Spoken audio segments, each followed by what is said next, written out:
ഈശോയിൽ സ്നേഹമുള്ളവരെ, എല്ലാ കാര്യത്തിനും ഒരു ദൈവികമായ ക്രമീകരണം ഉണ്ട്. നമുക്കത് മനസ്സിലാക്കാൻ സാധിക്കും. നമ്മുടെ ജീവൻ തന്നെ നോക്കിയാൽ ദൈവത്തിൻ്റെ ഒരു ക്രമീകരണമുണ്ട്. ദൈവം ക്രമീകരിച്ച് തന്നില്ലായിരുന്നുവെങ്കിൽ നമ്മൾ അനുഗ്രഹിക്കപ്പെടുകയില്ലായിരുന്നു. ചിലപ്പോൾ നമ്മൾ എത്തി നിൽക്കുന്ന ഇടം അത് ദൈവം ക്രമീകരിച്ച് തന്നതാണ്, ജീവിതാവസ്ഥ പോലും. അപ്പോൾ ദൈവം അങ്ങനെ ക്രമീകരിച്ചു തരുമ്പോൾ നമ്മുടെ ഭാഗത്ത് നിന്ന് എന്തെങ്കിലും കോൺട്രിബ്യൂട്ട് ചെയ്യണ്ടേ? അതാണ് നമ്മൾ ചിന്തിക്കേണ്ട ഒരു കാര്യം. ദൈവം ഇത്ര സുന്ദരമായിട്ട് കാര്യങ്ങൾ ക്രമീകരിച്ചു തരുമ്പോൾ നമ്മുടെ ഭാഗത്ത് നിന്ന് കോൺട്രിബ്യൂട്ട് ചെയ്യണം. ദൈവം ക്രമീകരിച്ച് തരാൻ വേണ്ടിയിട്ട് കൂടി നമ്മൾ കോൺട്രിബ്യൂട്ട് ചെയ്യേണ്ടി വരും. ദൈവം ക്രമീകരിച്ച് തന്നു കഴിഞ്ഞാലും നമ്മൾ കോൺട്രിബ്യൂട്ട് ചെയ്യണം. ഇനി എൻ്റെ പണി കഴിഞ്ഞു എന്ന് പറഞ്ഞ് മാറി നിൽക്കാൻ പറ്റില്ല. അപ്പോൾ ദൈവിക ക്രമീകരണം നിങ്ങൾക്ക് ആവശ്യമാണെങ്കിൽ അതിന് വേണ്ടിയിട്ടാണല്ലോ നമ്മളിവിടെ വന്നിരിക്കുന്നത്. എൻ്റെ ജീവിതത്തിലൊരു അനുഗ്രഹം തരണേ കർത്താവേ, എൻ്റെ മകനൊരു കല്യാണം തരണേ കർത്താവേ, അങ്ങനെ പ്രാർത്ഥിക്കാൻ വേണ്ടിയിട്ടല്ലേ വന്നിരിക്കുന്നത്. ഇല്ലേ, മകൻ്റെ ദുശീലമൊന്ന് മാറ്റിത്തരണേ, എൻ്റെ മകൾക്കൊരു കുഞ്ഞിനെ കൊടുക്കണമേ, വീട് പണി തുടങ്ങി വെച്ചു പക്ഷെ പൂർത്തിയാക്കാൻ സാധിച്ചിട്ടില്ല, അതെല്ലാം ഒന്ന് ക്രമീകരിച്ച് തരണേ. ഇത് പ്രാർത്ഥിക്കാൻ വേണ്ടിയല്ലേ നമ്മൾ വന്നിരിക്കുന്നത്.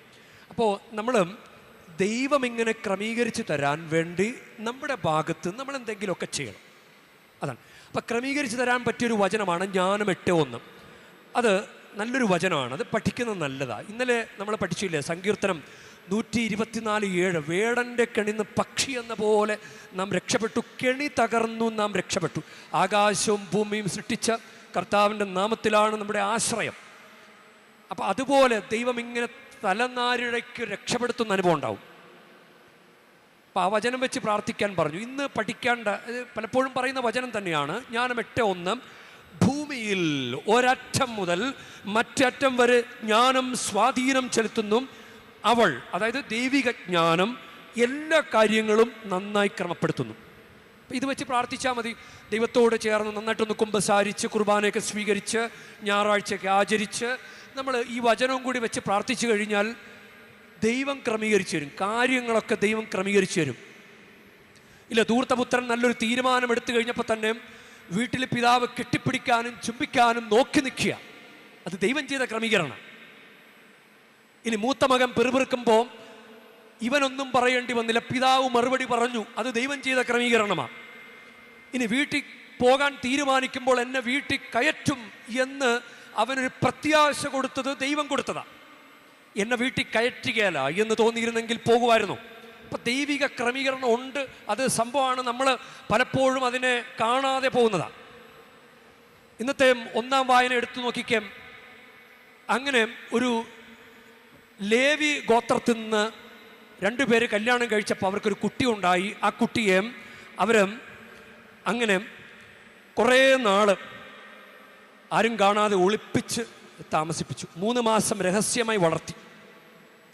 പിന്നെ രഹസ്യത്തിൽ വളർത്തുക ദുഷ്കരമാണ്. അപ്പോൾ ഈ മോശയുടെ അമ്മയ്ക്ക് തോന്നുകയാണ്, അവൾ ഞാങ്ങണ കൊണ്ട് നെയ്ത് കളിമണ്ണും താറും പൂശി ഒരു പേടകമുണ്ടാക്കി പേടകത്തിൽ കുഞ്ഞിനെ കൊണ്ട് കിടത്തി. എന്നിട്ട് ഞാങ്ങണ ചെടികൾക്കിടയിൽ പേടകം കൊണ്ടുവന്ന് വെച്ചു. ഇത് ചെയ്യാതെ ഈ എങ്ങനെ ഫറവോയുടെ മകൾ വന്ന് കാണും? ഈ മോശയുടെ അമ്മയുടെ ഭാഗത്ത് നിന്ന് ചെയ്ത ഒരു കാര്യം കണ്ടോ?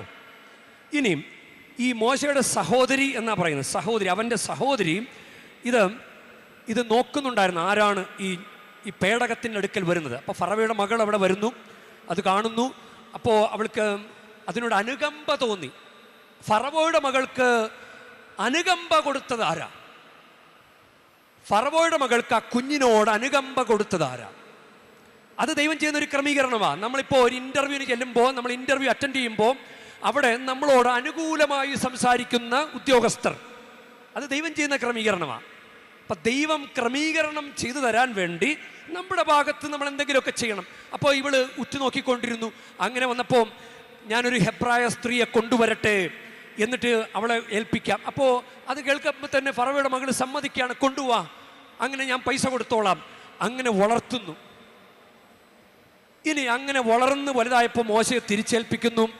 മോശ ഇസ്രായേലിൻ്റെ വംശത്തിൽപ്പെട്ടതാണല്ലോ. അപ്പോൾ ഈജിപ്തുകാരനെ ദ്രോഹിക്കുന്നത് കാണുമ്പോൾ മോശ അതിനിടെ നന്നായിട്ട് ഇടപെടുന്നുണ്ട്. അപ്പോൾ അവന് അവിടെ നിൽക്കാൻ പറ്റുന്നില്ല. ഫറവോ ഇതറിഞ്ഞു. ഫറവോ അറിഞ്ഞാൽ പിന്നെ ഫറവോ കുഞ്ഞുങ്ങളെ കൊല്ലാൻ പറയുന്നത് എന്തിനാ? അപ്പോൾ ഒരുത്തന് ശക്തി പ്രാപിച്ച് വരുമ്പോൾ ഫറവോ അത് അനുവദിക്കുമോ? അപ്പോൾ അവന് തോന്നുകയാണ് മിതിയാനിലേക്ക് ഓടിയപ്പോഴും അവിടെ റെവുവേൽ എന്ന് പറഞ്ഞൊരു പുരോഹിതൻ്റെ പുത്രിമാർ അവർ വെള്ളം കോരാൻ വേണ്ടി വരും. അപ്പം കിണറിൻ്റെ അരികിൽ അവൻ അങ്ങനെ ഇരുന്നു. അപ്പോൾ അവർ വെള്ളം കോരാൻ വന്നപ്പോഴും ആട്ടിടയർ അവർ ഓടിക്കാൻ ചെന്നപ്പോൾ ഇവനാണ് സഹായിക്കുന്നത്. ഈ ഒരു സഹായത്തെ പ്രതി റെവുവേലിൻ്റെ വീട്ടിൽ പോയി താമസിക്കാൻ പറ്റി. അപ്പോൾ റെവുവേലിൻ്റെ മകളെ സിപ്പോറയെ വിവാഹം കഴിപ്പിച്ചു കൊടുത്തു. കാര്യങ്ങളൊക്കെ ക്രമീകരിക്കപ്പെട്ട് വരുന്നത് കണ്ടോ?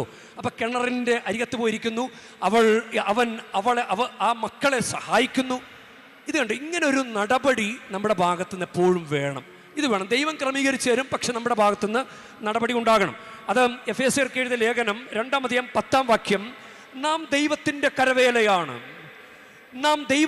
കരവേലയാണ്, നാം ചെയ്യാൻ വേണ്ടി ദൈവം മുൻകൂട്ടി ഒരുക്കിയ സൽപ്രവൃത്തികൾക്കായി യേശുക്രിസ്തുവിൽ സൃഷ്ടിക്കപ്പെട്ടവരാണ്.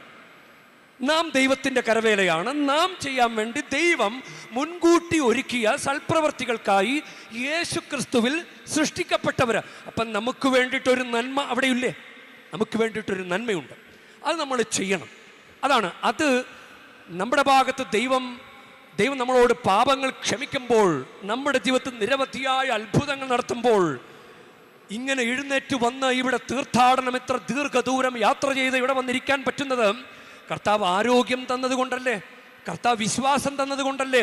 അപ്പം നമ്മുടെ ഭാഗത്തുനിന്ന് ഈ കൊറാസിൻ, ബത്സയിദ, കഫർനാം നിങ്ങൾക്ക് ദുരിതം എന്ന് പറഞ്ഞത് ഒത്തിരി ചെയ്തു, ഒത്തിരി ക്രമീകരണങ്ങൾ കൊടുത്തു, ഒത്തിരി അത്ഭുതങ്ങൾ ചെയ്തു, കുറേ കാര്യങ്ങൾ ചെയ്തു, പക്ഷേ മാനസാന്തരമില്ല, ഒരു നടപടിയുമില്ല.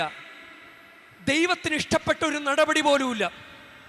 ഇന്നത്തെ വിശുദ്ധൻ ബൊനവെഞ്ചുവർ അദ്ദേഹത്തിന് വലിയ ദൈവാനുഗ്രഹമുള്ള വ്യക്തിയാണ്. അദ്ദേഹത്തിൻ്റെ ചെറിയ പ്രായത്തിൽ വലിയ രോഗം വന്നിട്ടും മരണതുല്യമായി. അങ്ങനെ വിശുദ്ധ ഫ്രാൻസിസ് അസീസിയോട് അദ്ദേഹത്തിൻ്റെ കുടുംബം പ്രാർത്ഥിച്ചു. അങ്ങനെ രോഗസൗഖ്യം കിട്ടി. ആ രോഗസൗഖ്യം കിട്ടിയതിനെ തുടർന്നാണ് അദ്ദേഹം ഫ്രാൻസിസ്കൻ സഭയിൽ ചേർന്നത്. ഫ്രാൻസിസ്കൻ സഭയിൽ ചേരുമ്പോഴും അദ്ദേഹം ചെയ്തൊരു കാര്യമുണ്ട്. മാതാവിൻ്റെ അടുക്കൽ ഗബ്രിയേൽ മാലാഖ വന്ന സമയം, ആ സമയം നമ്മൾ കർത്താവിൻ്റെ മാലാഖ ചൊല്ലണം എന്നൊരു നിർദ്ദേശം സഭയിൽ ആദ്യമായിട്ട് കൊണ്ടുവന്നത് ഈ വിശുദ്ധനാണ്. മാലാഖ മറിയത്തിൻ്റെ അടുക്കൽ വന്ന സമയം വിശുദ്ധമായ സമയമാണ്. ആ സമയത്ത് മാലാഖ, കർത്താവിൻ്റെ ദൂതൻ മറിയത്തോട് എന്തൊക്കെ പറഞ്ഞു, അതാണല്ലോ കർത്താവിൻ്റെ മാലാഖ എന്ന പ്രാർത്ഥന, അത് ചൊല്ലി ഉരുവിട്ട് പ്രാർത്ഥിക്കാൻ സഭയോട് ആവശ്യപ്പെട്ടു. അത് ചൊല്ലുന്നുണ്ടോ? കുടപ്രാർത്ഥനയിലൊക്കെ പങ്കുചേരുന്നുണ്ടോ? ഇതാണ് ദൈവം കാര്യങ്ങൾ ക്രമീകരിച്ച് തരാൻ തയ്യാറാണ്. പക്ഷെ നമ്മൾ എന്തെങ്കിലുമൊക്കെ അങ്ങോട്ടും കോൺട്രിബ്യൂട്ട് ചെയ്യണം. അപ്പോൾ ഈ ബൊനവെന്തൂര എന്ന വിശുദ്ധൻ, അദ്ദേഹത്തിന് ഇങ്ങനെ ഒരു കാര്യമുണ്ട്, ഈ ദൈവാനുഗ്രഹത്തിനൊത്ത് പ്രവർത്തിക്കുക. ഇപ്പോൾ ഇന്ന് മറിയത്തിൻ്റെ ഈ തീർത്ഥാടന കേന്ദ്രത്തിൽ വരുമ്പോൾ മറിയത്തിൻ്റെ അടുക്കൽ ദൈവദൂതൻ വന്നു. അത് ദൈവത്തിൻ്റെ ഒരു ക്രമീകരണമാണ്. മറിയം എന്താ പറഞ്ഞത്? ഇതാ കർത്താവിന് ദാസി, നിന്റെ വാക്ക് എന്നെ നിറവേറട്ടെ എന്നല്ലേ പറഞ്ഞത്. ഇനി അങ്ങനെ പറഞ്ഞിട്ട് മാറി എവിടെയെങ്കിലും നിന്നോ? പിന്നെ തിടുക്കത്തിൽ യാത്ര പുറപ്പെട്ടു. അങ്ങനെ മറിയത്തിൻ്റെ ഈശോയുടെ കൂടെയുള്ള സഞ്ചാരം നമുക്കതറിയാം. കുരിശിൻ്റെ വഴിയിലൂടെ നടന്ന് കുരിശിൻ്റെ ചുവട്ടിപ്പോയി നിന്ന്, ഇത് മറിയം ചെയ്യുന്ന കോൺട്രിബ്യൂഷനാണ്. എല്ലാ ശിഷ്യന്മാരും ഓടിപ്പോയപ്പോഴും മറിയം യോഹന്നാൻ്റെ കൂടെ അവിടെ ഉണ്ടായിരുന്നു. ദൈവത്തിൻ്റെ ക്രമീകരണത്തോടൊപ്പം നമ്മൾ സഹകരിക്കണം. ഒരു മദ്യപാനി ആയിട്ടുള്ള ഒരാൾ, നിരന്തരം മദ്യപിക്കുന്നയാളും അയാളുടെ ആരോഗ്യം ദൈവം കൊടുക്കുന്നതാണ് അല്ലേ? അയാളുടെ അവയവങ്ങളെല്ലാം അന്നനാളത്തിലൂടെ പോകുന്ന ആൽക്കഹോള്, കരളിൽ ടച്ച് ചെയ്ത് കിഡ്നിയിലേക്ക് പ്രവേശിക്കുന്ന ആൽക്കഹോള്. അപ്പോൾ ഇതെല്ലാം പ്രവർത്തിപ്പിക്കുന്നത് ആരാ? കരൾ പ്രവർത്തിപ്പിക്കുന്നത് ആരാ? കരളിലെ ഫാറ്റി ലിവർ വന്നു കഴിഞ്ഞാൽ കരളിങ്ങനെ പുറത്തേക്ക് എടുത്തിട്ട് തുണി കൊണ്ട് തുടച്ച് അകത്തേക്ക് വെക്കാൻ പറ്റുമോ? അതെല്ലാം ചെയ്യുന്നത് ദൈവമല്ലേ? പ്രിയ ദൈവ പൈതലേ, നമുക്കെന്ത് ചെയ്യാൻ പറ്റും? ശരീരവൃത്തിയുടെ കാര്യത്തിൽ പല്ല് തേക്കാൻ പറ്റും, സോപ്പ് തേച്ച് കുളിക്കാൻ പറ്റും, വേറെന്ത് ചെയ്യാൻ പറ്റും? അപ്പം ദൈവം ചെയ്യുന്ന ക്രമീകരണത്തോട് ആ ഒരു വ്യക്തി കോൺട്രിബ്യൂട്ട് ചെയ്യേണ്ടത് എന്താ? മദ്യമാണോ കോൺട്രിബ്യൂട്ട് ചെയ്യേണ്ടത്? വീട്ടിലെ പ്രാർത്ഥിച്ച് അനുഗ്രഹമാക്കുന്ന വീട്ടുകാർ, ചിലപ്പോൾ ഭാര്യ, മക്കള്, അമ്മമാര്, അമ്മ, അപ്പൻ, അങ്ങനെ അവരൊക്കെ കുറെ കൂടി കോൺട്രിബ്യൂട്ട് ചെയ്യുന്നുണ്ട് ഫാമിലി എന്ന സംഭവത്തോട്. അവര് ചിലപ്പോൾ ഈ മദ്യപാനിയായിട്ടുള്ള ആൾക്ക് വസ്ത്രം കഴുകി കൊടുക്കുന്നു, വസ്ത്രം അയൺ ചെയ്ത് കൊടുക്കുന്നു, ഭക്ഷണം വിളമ്പിക്കൊടുക്കുന്നു, ഭക്ഷണം കഴിച്ചു കഴിഞ്ഞാൽ പ്ലേറ്റ് കഴുകി കൊടുക്കുന്നു, അയാൾക്ക് വേണ്ടി പ്രാർത്ഥിക്കുന്നു, കർത്താവേ എൻ്റെ വീട്ടുകാരൻ്റെ മദ്യപാനം മാറ്റിത്തരണേ. ഇങ്ങനെയൊക്കെ കോൺട്രിബ്യൂട്ട് ചെയ്യുന്ന ആ കുടുംബത്തോട് ആ പ്രാർത്ഥനയെങ്കിലും ഒന്ന് കുറച്ച് കൊടുത്തുകൂടെ? എൻ്റെ വീട്ടുകാരത്തി എനിക്ക് വേണ്ടി നിരന്തരം എൻ്റെ മദ്യപാനം മാറാൻ വേണ്ടി പ്രാർത്ഥിച്ചുകൊണ്ടിരിക്കുകയാണ്, കർത്താവേ ആ പാവം കുറേ നാളായി പ്രാർത്ഥിക്കണം, ഞാനൊന്ന് മാറിയാൽ ആ പ്രാർത്ഥന ഒന്ന് കുറച്ച് കൊടുക്കാമല്ലോ. ഇല്ല, നമ്മൾ കോൺട്രിബ്യൂട്ട് ചെയ്യണ്ടേ ഫാമിലിയോടും നമ്മുടെ ശരീരത്തോടും ഈ തീർത്ഥാടന കേന്ദ്രത്തോടും നമ്മൾ കോൺട്രിബ്യൂട്ട് ചെയ്യണ്ടേ? ദൈവത്തിൻ്റെ സംവിധാനങ്ങളോട് കോൺട്രിബ്യൂട്ട് ചെയ്യണ്ടേ? നമ്മൾ പരിശ്രമിക്കണ്ടേ? പഠിക്കാത്ത കുട്ടി എന്താണ് കോൺട്രിബ്യൂട്ട് ചെയ്യുന്നത്? പഠിക്കാത്ത കുട്ടിക്ക് റാങ്ക് പ്രതീക്ഷിക്കാൻ പറ്റുമോ? ഫുൾ A+ പ്രതീക്ഷിക്കാൻ പറ്റുമോ? എന്തെങ്കിലുമൊക്കെ ഒരു അധ്വാനം വേണ്ടേ? എന്തെങ്കിലും ഒരു അധ്വാനം വേണം. നമ്മുടെ ഭാഗത്ത് ആത്മീയ തലത്തിലും ഭൗതിക തലത്തിലും നമ്മൾ രക്ഷപ്പെടാൻ ദൈവത്തോട് നമ്മൾ കോൺട്രിബ്യൂട്ട് ചെയ്യണം. നമ്മുടെ സംവിധാനങ്ങളോട് നമ്മൾ കോൺട്രിബ്യൂട്ട് ചെയ്യണം. അത് വളരെ നെഗറ്റീവായിട്ടല്ല, വളരെ പോസിറ്റീവായിട്ട്. ഈ തീർത്ഥാടന കേന്ദ്രത്തിൽ ഇവിടെ നല്ല സുന്ദരമായ ക്രമീകരണങ്ങളുണ്ട്. പക്ഷേ ഈ തീർത്ഥാടന കേന്ദ്രം അനുവദിച്ചിട്ടില്ലാത്ത ക്രമീകരണങ്ങൾ, ചരട് കെട്ടുക, തൊട്ടിൽ കെട്ടുക, താഴ്ത്തു പൂട്ടുക, ഇതൊന്നും ഇവിടെ അനുവദിച്ചിട്ടില്ല. പക്ഷെ അതാണല്ലോ പോയി ചെയ്യുന്നത്. അപ്പൊ ഈ തീർത്ഥാടന കേന്ദ്രത്തോട് ചെയ്യുന്ന കോൺട്രിബ്യൂഷൻ എന്താണ്? ഈ താഴെ കവിടിയിട്ടൊക്കെ പൂട്ടി വെച്ചിട്ട് ഈ തീർത്ഥാടന കേന്ദ്രത്തിന്റെ പണിയാ പിന്നെ ഒരു വെൽഡറെ വിളിച്ചിട്ട് ഒന്ന് അർപ്പിച്ച് കളയുക. അതാണോ നമ്മൾ ചെയ്യുന്ന കോൺട്രിബ്യൂഷൻ? നമ്മൾ കോൺട്രിബ്യൂട്ട് ചെയ്യേണ്ട എല്ലാത്തിനോടും ദൈവത്തോട് നമ്മൾ ചെയ്യണം. അപ്പോഴാണ് ദൈവാനുഗ്രഹം നമുക്കുണ്ടാകുക. നമ്മളൊന്നും ചെയ്യാതെ, ഒന്നും കൊടുക്കാതെ ഇങ്ങോട്ടെല്ലാം വേണം എന്ന് പറയുന്നത് എങ്ങനെ ശരിയാകും? ദൈവത്തോടും കുടുംബത്തോടും മനുഷ്യരോടും നമ്മുടെ സംവിധാനങ്ങളോടും സഭയോടും നമ്മുടെ ഇടവകപ്പള്ളിയോടും നമ്മുടെ കുടുംബത്തോടും നമ്മുടെ ശരീരത്തോടും സംവിധാനങ്ങളോടും നമ്മൾ കോൺട്രിബ്യൂട്ട് ചെയ്യണം വളരെ പോസിറ്റീവായിട്ട്. അപ്പോൾ നമുക്ക് ദൈവാനുഗ്രഹം നന്നായിട്ട് അനുഭവിക്കാൻ സാധിക്കും. നമുക്കങ്ങനെ സാധിക്കട്ടെ. പക്ഷെ നമ്മൾ ചെയ്തതല്ല വലുത്, കർത്താവ് ചെയ്തു തരുന്ന ക്രമീകരണമാണ്. അതിനോടുകൂടി സഹകരിക്കുക. അല്ലെങ്കിൽ അങ്ങനെ മുന്നോട്ട് പോയാൽ ഒരിക്കലും കഫർനാമേ നിനക്ക് ദുരിതം. നിന്നിൽ ചെയ്ത പ്രിയ തോമസേ, നിന്നിൽ ചെയ്ത അത്ഭുതം ഞാൻ വേറെ ജോസഫിന് ചെയ്തിരുന്നെങ്കിൽ അവന് എന്നേ കയറിപ്പോയാനെ. പ്രിയ അന്നാമേ, നിന്നിൽ ചെയ്ത അത്ഭുതം ആ ശോശാമയിൽ ചെയ്തിരുന്നെങ്കിൽ അവൾ എന്നേ രക്ഷപ്പെട്ടേനെ. നിനക്ക് തന്ന സൗഖ്യം അവൾക്ക് കൊടുത്താൽ മതിയായിരുന്നല്ലോ. നിനക്ക് തന്ന ജോലി അവന് കൊടുത്താൽ മതിയായിരുന്നല്ലോ. ഇങ്ങനെ ചിന്തിച്ചു. നിനക്ക് തന്ന കുട്ടിയെ, ആ കുഞ്ഞില്ലാതെ വിഷമിക്കുന്ന ആ കുടുംബത്തിന് കൊടുത്താൽ മതിയായിരുന്നല്ലോ. അങ്ങനെ ദൈവം പറയുകയാണെങ്കിലോ? അതുകൊണ്ട് നമുക്ക് ദൈവത്തോട് പ്രാർത്ഥിക്കാം. ശരിക്കും ഉരുകി തീരേണ്ട ഒരു ജീവിതമാണ്. നമ്മൾ വെറുതെ അങ്ങനെ ഈസി ആയിട്ട് പോകേണ്ടതല്ല. കത്തോലിക്ക വിശ്വാസ ജീവിതം അത് ഒരു സഹകരിച്ച് അങ്ങനെ മുന്നോട്ട് പോകേണ്ട ഒരു ജീവിതമാണ്. ഈസി ആയിട്ട് പോകേണ്ട ഒരു കാര്യമല്ല. ഞായറാഴ്ച ആചരണവും കുമ്പസാരവും കുർബാന സ്വീകരണവും അതിനൊക്കെ കുറച്ച് അധ്വാനമുണ്ട്. ഒരു സിലബസ് ഫോളോ ചെയ്ത് പോകേണ്ട ജീവിതമാണ്. സിലബസിൽ ഇല്ലാത്ത കാര്യങ്ങൾ ചെയ്യുന്നതിലല്ല, കർത്താവ് സഭയിലൂടെ നമ്മളോട് പറഞ്ഞിട്ടുള്ള കാര്യങ്ങൾ ചെയ്ത് മുന്നോട്ട് പോകുന്നതാണ് യഥാർത്ഥത്തിൽ നമ്മുടെ കോൺട്രിബ്യൂഷൻ. നമുക്കിഷ്ടമുള്ളത് ചെയ്യുന്നതിലല്ല, സഭ നമ്മളോട് പറഞ്ഞിട്ടുള്ള കാര്യങ്ങൾ അത് ചെയ്യുമ്പോഴാണ് നമ്മുടെ ഭാഗത്തുള്ള കോൺട്രിബ്യൂഷൻ ആകുന്നത്. ഇടറുമെൻ വഴികളിൽ കാവലായി നിൽക്കണേ, അഭയമേകി എന്നെ നീ അരുമയായി കാക്കണേ, സ്നേഹമായണയണമേ,